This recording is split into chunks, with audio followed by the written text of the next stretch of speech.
नमस्ते. Book ब्रोच्या या 12व्या भागात तुमचं पुन्हा एकदा मी स्वागत करतोय. आज आपण एक अगदी वेगळं पुस्तक बघणार आहोत. ते खूप नवीन नाही आहे ॲक्च्युली. खरं तर ते 2005 साली प्रकाशित झालेलं आहे, पण गेले 2 आठवडाभर मी ते सारखं वाचत होतो. त्यावर माझं मननचिंतन चालू होतं, कारण विषय माझा आवडीचा होता, गौरी देशपांडे. आता सध्या असा काळ आहे की गौरी देशपांडे हे नाव आणि त्याच्यावर चर्चा करणं म्हणजे देखील तुम्ही काहीतरी खूप प्रतिगामी, जुनाट, एलिटिस्ट, बुर्झवा वगैरे आहेत असं तुम्हाला संबोधलं जातं. आता गौरीलाही तिच्या हयातीत मुळात फक्त 3.5% लेखिका, उच्च मध्यमवर्गीयाची लेखिका वगैरे म्हणून अनेकदा टीकेला सामना करायला लागला आहे वगैरे वगैरे. त्या वादात न पडता मला असं वाटतं की मुळात गौरी देशपांडेच्या लेखनाचा प्राण आहे माझ्या मताने खरं तर भाषाशैली, की अत्यंत समृद्ध मराठी आणि इंग्रजीच्या व्यासंगांनी त्याला एक पुन्हा दिलेली जोड, आणि त्याच्याबरोबर अर्थातच तिने एक अख्खं वेगळं जग, तिचं जे जग होतं, तिचं म्हणण्यापेक्षा तिच्या आसपासचं जे वर्तुळ होतं, जे काय उच्च मध्यमवर्गीय, श्रीमंत वगैरे असेल, ते तिने छान निलाजरेपणे दाखवलं असं मला खरं तर स्वतःला वाटतं. आज हे मी जे पुस्तक घेणार आहे ते मात्र गौरीचं नाही आहे, ते गौरीवरचं पुस्तक आहे. 2005 साली प्रकाशित झालेलं गौरी मनातली. मेधा राजहंस यांनी हे संपादित केलेलं पुस्तक आहे आणि अतिशय सुंदर पुस्तक आहे. उन्मेष प्रकाशननी प्रसिद्ध केलेलं. माझं 20-30-40 हे पुस्तक जेव्हा उन्मेष प्रकाशनतर्फे प्रसिद्ध होत होतं, त्याच्या दरम्यान कधीतरी मला मेधा राजहंस यांनी हे पुस्तक वाचायला दिलं होतं, गिफ्ट दिलं मला, आणि खरं तर त्यावेळी माझं राहून गेलं ते. आणि या भागाचा आधीच एक श्रेय पटकन देऊन टाकतो. आमचा भूषण बापट हा वाचक मित्र आहे ठाण्याचा. आज बुधवार आहे, आज सकाळी त्यांनी मला मेसेज केला की आज बुकब्रोचा कुठला एपिसोड आहे, आम्ही सगळे वाट बघतोय. आणि सोनाली कुलकर्णीचं पूर्वी जसं सोकुल सदराची आम्ही वाट बघायचो तसं वाट बघतोय. तर मला ती खूप इन्स्पायरिंग दाद वाटली.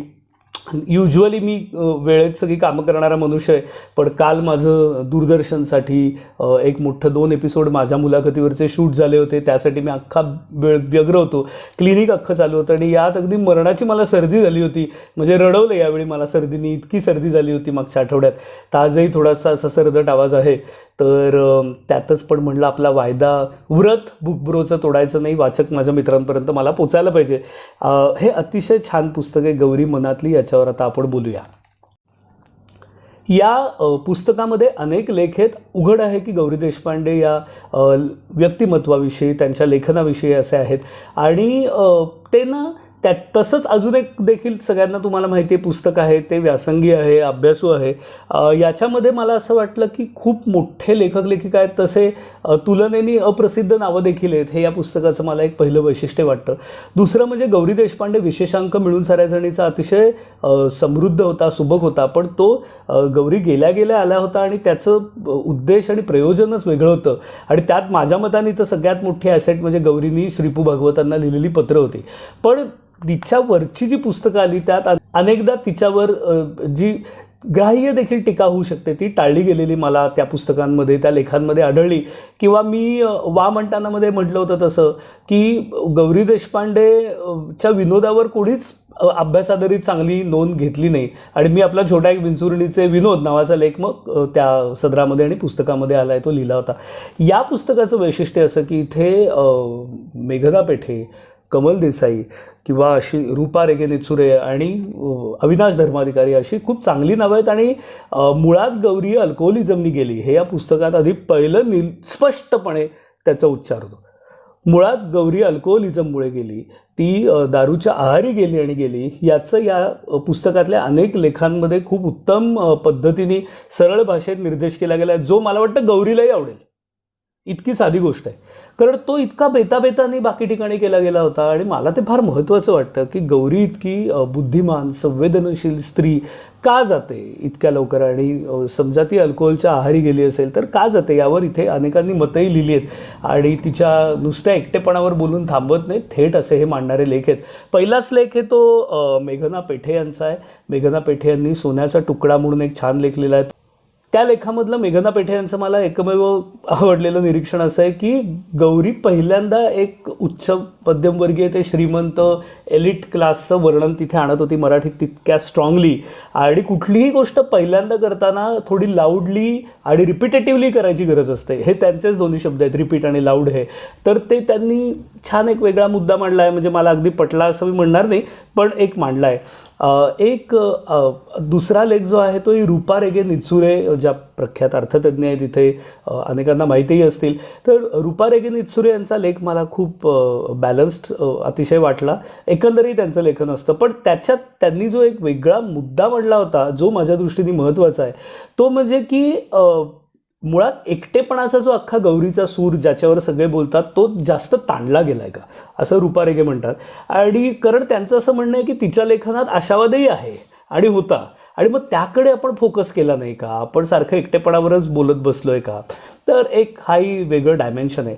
मला मनापासून आवडलेला लेख आहे मेधा राजहंस यांचा, आणि मी लगेच त्यांना त्या दिवशी व्हॉट्सॲप केला होता, कारण त्यांनी संपादनही केलं आहे पण एक यात त्यांचा लेखही लिहिला आहे. त्यातला एक छोटासा भागच तुम्हाला वाचून दाखवतो. 6-7 वर्षांपूर्वी गौरीचं बालपण तरुणपण माहीत असलेल्या एक लेखिका ऑफिसमध्ये आल्या होत्या. गौरीच्या आईच्या इरावतीबाईंच्या समकालीन होत्या. कसा माहीत नाही, पण विषय निघाला गौरीचा. तिचं तरुणपणातलं स्वच्छंदी उत्फुल्ल जगणं, हवेसे असे वेगवेगळे पोशाख घालणं आणि त्या काळात मिनीस्कर्ट घालणं, क्लबमध्ये जाणं, थोडक्यात काय तारुण्याची मस्ती उपभोगणं त्या सांगत होत्या. आणि मी हसऱ्या चेहऱ्याने माझ्या नायिकेचं तरुणपण ऐकत होते. गौरीचं तरुणपण असंच तर असणार होतं. आता हे खूप इंटरेस्टिंग माझ्या मताने विधान आहे की गौरीचं तरुणपण हे थोडंसं मस्ती असलेलं आणि असंच असणार होतं. हे जे मेधा राजहंस म्हणतात ती त्यांना जी समज आहे ती मला वाटतं अनेकांना नाही आहे. अनेक जण आपापल्या परिप्रेक्षातनं बघताना हा पॉईंट खूप मिस करताना दिसतात. पण मला मेधा राजहंसांचा दुसरा जो मुद्दा आहे तो अधिक महत्त्वाचा आणि खोल जाणारा वाटतो की गौरीला एकटेपण कशामुळे फायनली आलं असेल. विंचुर्णीचे धडेमध्ये अतिशय खोल सिनिसिझमकडेच जाणारं तिच्याच भाषेत गौरीच्या असं एकटेपण आहे. आणि त्याचं एक कारण असं आहे की त्यात मेधा राजहंसांनी लिहिलं आहे की अनेकांना ती विंचुर्णीच्या घरी राहायला बोलवायची. मग ती तलावातनं होडी चालवत वलवत नेणार तिच्या घरात वगैरे, अशी सगळी वर्णनं आपण ऐकलेली असतात. पण यायचे नाहीत अनेक जण, असे सगळे ते संदर्भ आहेत. त्यावर मेधा राजहंस म्हणतात की तुम्ही नुसतं येतो म्हणता आणि येतच नाही, अशी तक्रार गौरी करायची. आणि जे विंचुर्णीला जाऊन आले त्यांनी तिच्या प्रेमाच्या आदरातिथ्याचं, तिच्या घराचं खूप वर्णन केलं आहे. गौरीला वाटलं असेल आपलं घर कायम माणसांनी गजबजतं राहील आणि ती तिच्या अनुभवसंपन्न आयुष्यातले तुकडे त्यांच्या संगतीने जोडायला बसेल. इतकी माणसं येत राहतील की जुन्या आयुष्यातल्या आठवणी आणि नसलेलं मैत्र वर येणारच नाही. गौरीचा हा अपेक्षाभंग मला तरी हेलावून टाकतो. मला एकदा तिला सांगायचं होतं, होडी घेऊन ती एकटीच वलवत दुसरा काठ गाठायची दमक तुझ्यामध्ये आहे, पण तुझ्या होडीवर, तुझ्या वल्ह्यावर आणि प्रत्यक्ष तुझ्यावर विश्वास टाकून होडीत पाय टाकण्याचं निर्भरपण खूप कमी जणांमध्ये असेल. हा फार महत्त्वाचा मुद्दा मला वाटतं मेधा राजहंस यांनी इथे टिपलाय की कारण इतकं जेव्हा एक धाडसी व्यक्तिमत्व समोर येतं तेव्हा त्याला पेलण्याची, त्याची मैत्र, त्याचं पेलण्याची क्षमता असलेली माणसं देखील खूप मोजकी आणि कमीच असतात. त्याच्यामुळे मला असं वाटतं की जे इथे असतील, जे गौरी इतके टॅलेंटेड असतील असं आपण समजूया, किंवा अगदी गौरी इतके नाही पण बऱ्यापैकी टॅलेंटेड असतील, त्यांनी आयुष्यात एक खुणगाठ हसत हसत बांधावी की दारू प्यायला कंपनी हवी असतील तर 30 माणसं भेटतात, पण सकाळी तुम्हाला 5 वाजता उठून योगासनं करायला कंपनी हवी असेल तर 2-3च भेटतील. त्यामुळे जसं तुम्ही वेगवेगळ्या वरच्या प्रतलावर जाता तसं तुम्ही काहीसं एकटे पडणार हे तुम्ही गृहीत धरायला पाहिजे. आणि त्यात कडवट पण येऊ देता कामा नये. असं बोलणं सोपं असलं तरी प्रत्यक्ष ते येऊ शकतं, दुःख होऊ शकतं. अपेक्षाभंग मेधा राजहंस यांनी म्हटलं तसं हेलावून टाकणारा असू शकतो. आणि त्यामुळे मग ती दारूकडे गेली का, त्यामुळे तिचं एक मृत्यू ओढवून तिने घेतला का, यावर अविनाश धर्माधिकारी यांनी फार सुंदर भाष्य केलं आहे. अविनाश धर्माधिकारी सर आपल्याला सगळ्यांना माहिती आहेत किती त्यांचा व्यासंग आहे, ते स्वतः किती उत्तम लेखक आहेत. आणि त्यांनी गौरी मावशी असाच लेख लिहिला आहे, कारण गौरी देशपांडे यांनी अविनाश धर्माधिकारी यांच्या पुस्तकाचं इंग्रजीमध्ये भाषांतर केलं होतं आणि अस्वस्थ दशकाची डायरीचं. आता त्यावेळेला बहुतेक ते त्या भागात कुठेतरी सरकारी अधिकारी असणार धर्माधिकारी सर, आणि त्यांची भेट झाली, त्यांचा ऑफकोर्स स्नेह त्यानंतर जुळला असणार. त्यांच्या त्या लेखात ते सगळी वृद्ध वर्णन आहेत. पण मला धर्माधिकारींनी जो मुद्दा उपस्थित केला आहे तो महत्त्वाचा वाटतो. तो असा मला वाटतो की मुळात ही ही डेथविश एक होती का आत कुठेतरी, म्हणजे गौरीच्या किंवा अशा प्रतिभावंत माणसांच्या डेथविश विषयी ते बोलत आहे. कारण अल्कोहोलिझम इज नेव्हर इनिव्हिटेबल असं खरं तर असताना, हे त्यांचंच म्हणजे लेखातलं वाक्य आहे. तर ते असताना देखील गौरी ठरवून तिकडे गेली का, म्हणजे क्रमशः करत गेलेली आत्महत्या होती का. पण आत्महत्या हा खूप ढोबळ शब्द झाला. डेथ विश आत असणारी असं धर्माधिकाऱ्यांनी म्हटलं आहे. आणि जो एक वेगळा महत्त्वाचा मुद्दा आहे, म्हणजे व्हर्जिनिया वुल्फ असेल किंवा ज्वाईग असेल, कितीतरी प्रतिभावंत, हेमिंग्वे असेल, अत्यंत प्रतिभावंत लेखिकांनी स्वतःला संपवून टाकल्याची उदाहरणं आहेत. हे क्रमशः संपूत जाणं ठरवलेलं होतं का, was it intentional, that's a big question. आणि एक वेगळ्या पद्धतीचा आयाम मला वाटतं अविनाश धर्माधिकारी यांनी थोडक्यात दिला आहे. तो खरं अजून विस्तारून कधीतरी त्यांनी लिहावा असं मी त्यांना नक्की या निमित्ताने सांगेन. सगळ्यात शेवटी जे मला महत्त्वाचं सांगावं असं वाटतं ते असं की कमल देसाई यांचा याच्यात एक लेख आहे. म्हणजे बाकी अनेक चांगले लेख आहेत आणि जरूर हे पुस्तक तुम्ही वाचा. मला त्याचं मुखपृष्ठही आवडलं आहे आणि त्याचं मलपृष्ठही फार छान आहे. हा विंचुर्णीचा तलावच असणार बहुतेक, मलाही पक्क माहिती नाही, पण तिच्या घरापाशी जाऊन आल्या होत्या मेधा राजहंस, त्यामुळे तोच हा असावा बहुतेक 99%. पण यातले अनेक लेख चांगले आहेत, पण मला सगळ्यात महत्त्वाचा वाटलेला लेख कमल देसाई यांचा आहे. कमल देसाई म्हणजे काय ताकदीचीच लेखिका आणि धाडसीच बाई अनेक अर्थाने. कमल देसाईंची जी 2 निरीक्षणं आहेत ती गौरीवरची मला अत्यंत महत्त्वाची आणि मोलाची वाटतात आणि मी तुम्हाला ती मुळात वाचून दाखवणार आहे. आधी मुळात त्यांनी हे सांगितलं की गौरी ही एक अत्यंत उच्च शिक्षित आणि खानदानी प्रतिष्ठित अशा याच्यातली गौरी ही मुळात मुलगी, आणि संबंध कुटुंब त्यांचं उदारमतवादी होतं, कर्वे कुटुंब, आणि त्या सगळ्या एक त्यांचा जो महाराष्ट्राची जी नवसंस्कृती होती, मानवतावाद होता, त्याचं ते प्रॉडक्ट होतं. पण त्याचवेळी काळ बदलत होता आणि जुन्या आणि नव्याचा संघर्ष कुठेतरी गौरीच्या आणि तिच्यासारख्या ते जे त्यावेळेचे तत्कालीन तरुण होते त्यांच्या मनात होत असणार, हे आधी कमल देसाई सांगतात. आणि मग त्यांनी इतकं छान लिहिलं आहे. त्यांनी असं लिहिलं आहे की होते कसे, सामाजिक संस्कृतीमध्ये माणसांच्या वर्तणुकीवर अनेक जाचक निर्बंध लादलेले असतात आणि त्यात हे वर्तन म्हणजे चांगले वर्तन आणि ते वर्तन म्हणजे वाईट वर्तन अशी एक निषेधात्मक मूल्यसूचक नियमावली असते.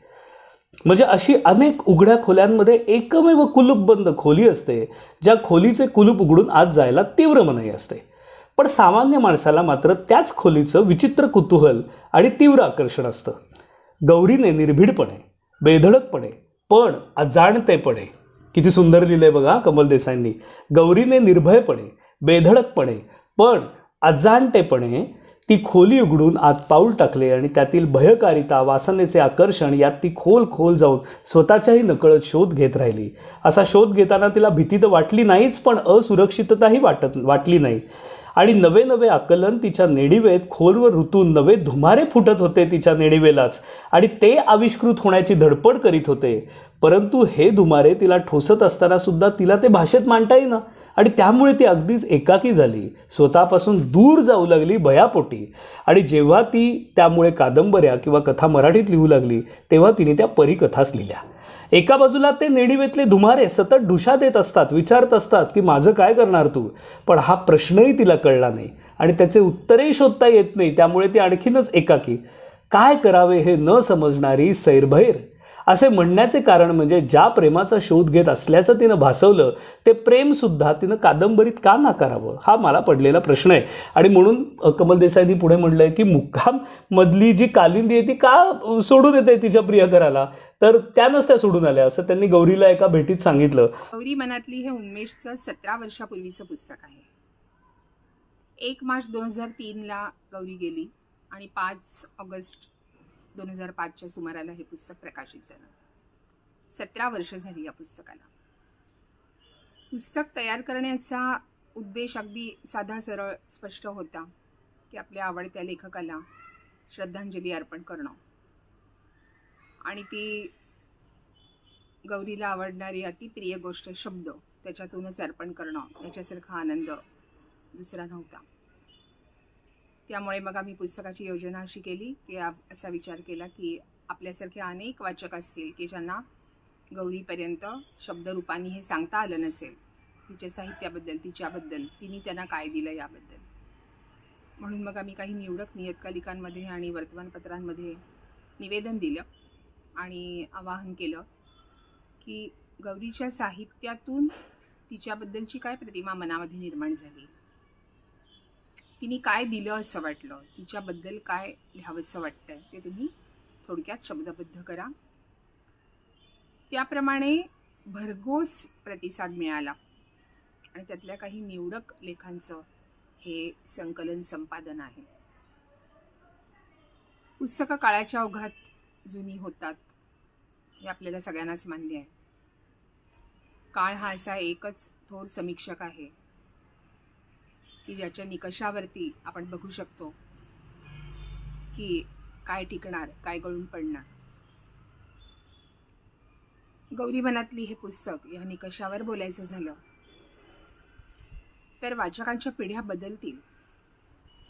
आता काही नवीन नववाचक असे पण असणार आहेत की ज्यांना गौरी देशपांडे कोण हेही माहिती नसेल, पण तरीही लेखक आणि वाचक यांचं जे हृदय नातं असतं, जे फक्त त्या दोघांनाच माहिती असतं, लेखकांनी काय लिहिलं आणि त्याच्या कुठल्या प्रतिमा वाचकाच्या मनात उमटल्या, हे जे सुंदर नातं आहे त्याचं प्रतिबिंब म्हणजे गौरी मनातली आहे. लेखक लेखिका असते तोही एक जिवंतच असतो, धुमारा असतो तो, आणि तोही कोणाचं ऐकत नाही, त्याला हवं तसं तो शेवटी लिहितो. तसं गौरीनी जे तिला पटलं, जे मानवलं, जे पचलं, जे आडावं असं वाटलं ते लिहिलं. आता अनेक वर्ष ती जाऊन झाली तरी देखील आपण तिची आवडीने पुस्तकं वाचतो. टीका देखील जेव्हा इतकी लोक करतात तेव्हा देखील लेखिका ही सक्षम असते. मी 2 आठवडे सर्दी असताना, काम अखंड असताना, मन काहीसं दुखरं झालं असताना या पुस्तकाने आणि त्यामुळे गौरीच्या पुन्हा लेखनाकडे वळून तिच्या सुंदर सुंदर गोष्टी आठवल्या. उत्खनन मला कादंबरी आवडते तिची, आहे असं आहे आता मला फार आवडत नाही, पण मला निर्गाठ ही प्रचंड आवडते आजही. आणि निर्गाठ ही या कादंबरीतलं शेवटचं वाक्य असं आहे की ती आई असते, ती मुलींना सांगते तिच्या 2, जे मी सगळ्या माझ्या वाचक वर्गाला सांगतो पुन्हा एकदा, की गौरीने लिहिलं आहे की मुलींनो जपून असा, सांभाळून असा, पण इतकेही जपू नका की अनुभव तुमच्या कुंपणाला घाबरून पाठ फिरवून निघून जातील. आहा हा हा. या वाक्यावरच आजच्या या बुक ब्रोच्या एपिसोडचा समारोप करूया. अजूनही जर चॅनल सबस्क्राईब केला नसेल तर आता 931 आपले झालेत. हजाराच्या घरात आपले सबस्क्रायबर लवकर जातील असं दिसतंय. तुम्ही केलं नसेल तर लवकर करून टाका. पुढचा भाग खूप खास आहे, इतकंच आत्ता सांगतो आणि बाय म्हणतो. बाय.